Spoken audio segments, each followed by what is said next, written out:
Banyak inovasi besar tidak datang dari perusahaan, tapi berasal dari mendengarkan keluhan dan saran dari konsumen. Halo semuanya, nama saya Michael. Selamat datang di channel saya, Sikutu Buku.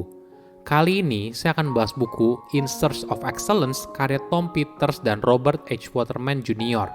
Sebelum kita mulai, buat kalian yang mau support channel ini agar terus berkarya, caranya gampang banget.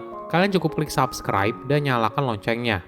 Dukungan kalian membantu banget supaya kita bisa rutin posting dan bersama-sama belajar di channel ini. Buku ini membahas soal rahasia manajemen perusahaan terbaik di Amerika Serikat.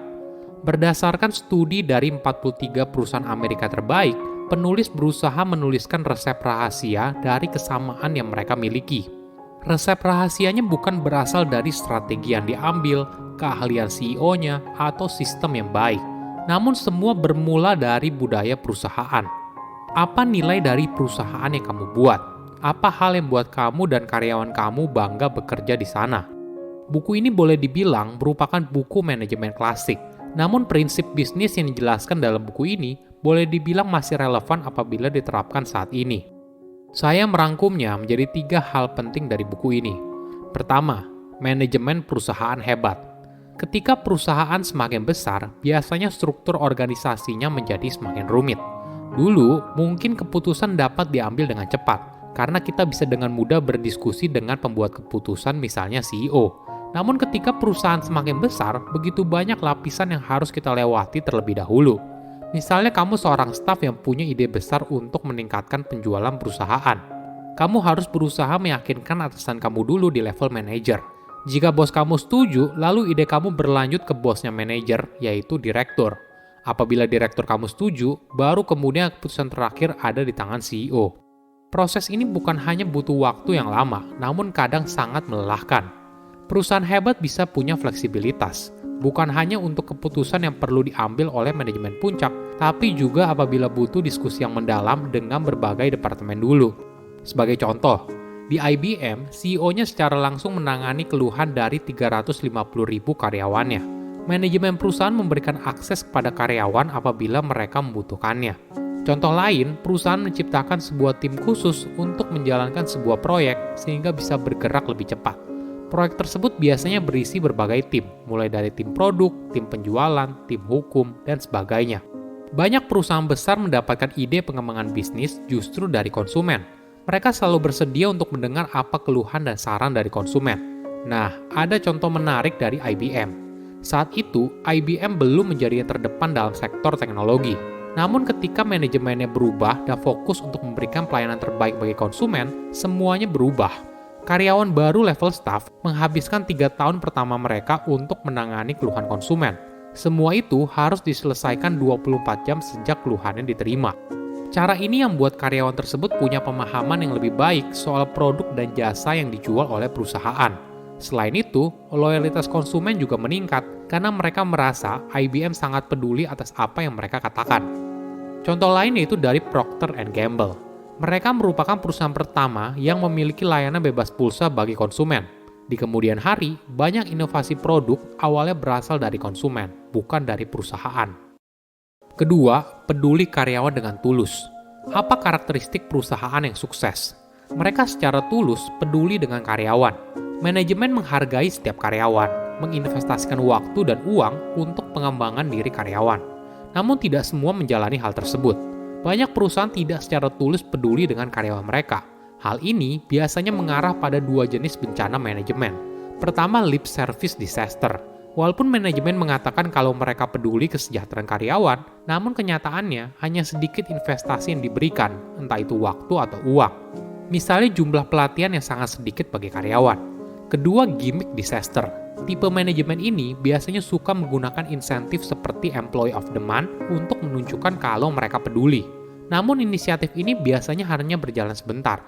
Walaupun berjalan dalam waktu lama, hal itu tidak mempengaruhi hubungan karyawan dan manajemen secara signifikan. Jadi, apa yang harus dilakukan? Banyak perusahaan hebat merupakan yang pertama dalam mengembangkan pelatihan karyawan. Mereka mendorong karyawannya agar bisa lebih terampil secara individu dan juga profesional. Ada contoh yang menarik dari Hewlett Packard. Pada tahun 1940-an, manajemen tidak ingin menjadi perusahaan yang hanya merekrut lalu memecat karyawan dalam kondisi sulit. Saat resesi ekonomi tahun 1970-an, komitmen manajemen diuji. Manajemen tidak memilih untuk melakukan efisiensi karyawan, namun mereka memilih untuk memotong gaji mereka semua sebanyak 10% agar perusahaan bisa bertahan. Pada akhirnya, HP berhasil melewati resesi ekonomi tanpa melakukan efisiensi karyawan. Saat masih kecil, mungkin perusahaan tersebut punya inovasi yang tinggi. Namun bagaimana perusahaan besar bisa melakukan hal yang sama? Penulis menemukan fakta kalau mereka menggunakan persaingan internal. Persaingan yang sehat mampu meningkatkan motivasi, kinerja, dan membuat tim semakin kompak. Hal ini disebabkan karena kondisi ini menumbuhkan rasa otonomi dan kewirausahaan. Namun hal ini memang tidak mudah. Perusahaan harus bisa mencari jalan tengahnya. Misalnya IBM punya program di mana masing-masing kelompok datang dengan sebuah ide produk mereka sendiri. Persaingan internal menciptakan ruang bagi karyawan untuk berkreasi, sehingga mampu mendorong inovasi. Selain itu, perusahaan besar juga bersedia menerima kegagalan dengan mendorong karyawannya untuk bereksperimen. Ketika sesuatu tidak berhasil, maka mereka akan beralih ke hal berikutnya. Ada contoh menarik dari 3M. Saat itu, bahan pita baru yang dikembangkan ternyata gagal. 3M mencoba menggunakannya sebagai bahan untuk bra. Ketika itu juga gagal, perusahaan tidak menyerah.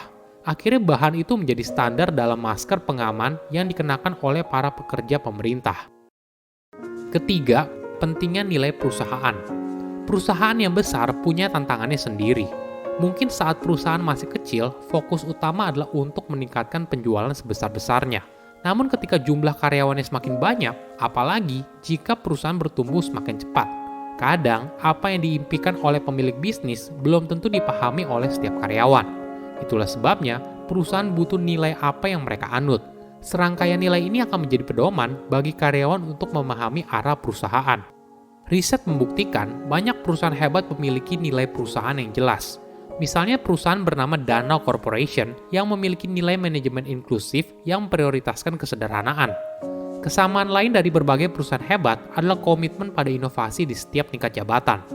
Kenapa hal ini penting? Perlu disadari, inovasi itu boleh dibilang sesuatu yang acak dan memiliki elemen yang sulit diprediksi. Jadi, sesungguhnya tanggung jawab untuk melakukan inovasi tidak berada pada satu departemen, tapi menjadi tujuan perusahaan. Oke, jadi apa kesimpulannya? Pertama, budaya perusahaan itu penting. Karyawan datang dan pergi adalah hal biasa. Namun pergantian karyawan jangan sampai mengubah budaya perusahaan. Semakin besar bisnis yang kamu miliki, maka penekanan pada budaya perusahaan harus semakin kuat. Ketika karyawan dan perusahaan memiliki nilai yang sama, maka mereka bisa bekerja dengan baik. Kedua, inovasi adalah kunci. Perusahaan kecil atau besar tetap harus mengutamakan inovasi. Mereka harus mendorong inovasi di dalam organisasinya. Jangan berharap inovasi datang dari satu departemen perusahaan. Tapi setiap orang di dalam perusahaan juga bertanggung jawab untuk mendorong inovasi tersebut. Ketiga, karyawan jadi yang utama. Banyak perusahaan hanya mengatakan hal ini sebagai jargon semata, tanpa benar-benar meyakini kalau kesejahteraan karyawan itu penting. Ingat, perusahaan tidak akan bisa menjadi juara apabila mereka tidak memperlakukan karyawan mereka dengan baik. Silakan komen di kolom komentar pelajaran apa yang kalian dapat ketika baca buku ini. Selain itu, komen juga mau buku apa lagi yang saya review di video berikutnya. Saya undur diri, jangan lupa subscribe channel YouTube Sikutu Buku. Bye-bye.